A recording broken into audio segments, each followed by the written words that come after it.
अलिकति भनिदिइहाल्नु आजको रानी हो नि त बेहुली भनेको होइन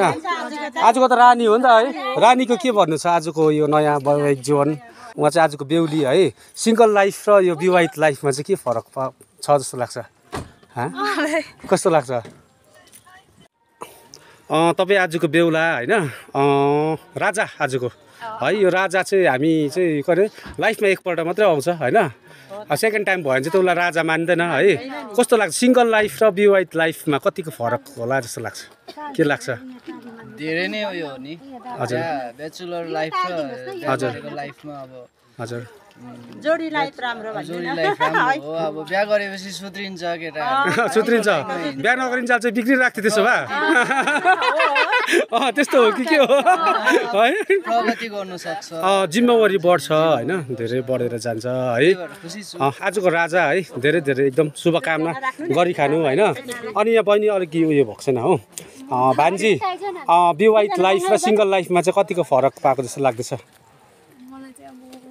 के अनुभव गरिसकेको छैन आजको रानी है एकपल्ट बिहा गर्दा मात्रै राजा रानी हुन्छ सेकेन्ड टाइम फेरि गऱ्यो भने चाहिँ त्यो चाहिँ राजा रानी मान्दैन होइन कि कस्तो मान्छ मान्दैन नि है मान्दैन है धेरै धेरै बधाई है राम्रोसँगले गरी खाने उयो गर्ने आजको राजा रानी हो है तपाईँहरू भनेको उयो हो होइन हामी पनि किनभने यो तपाईँहरूको यो बेहुला बेहुली हुने उयोहरू बिताएर आएको हो होइन कस्तो लाग्दो रहेछ कस्तो लाग्दो रहेछ कस्तो अनुभव हुँदो रहेछ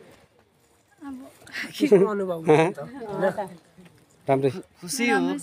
धेरै धेरै बधाई ल अनि के लाग्यो मैले त सिक्किमबाटै बिहा गरेको भए पनि हुन्थेछ टाढो पर्यो दार्जिलिङ पर्यो नौलो जग्गा जस्तो लाग्छ कि धोका लाग्छ कि के लाग्छ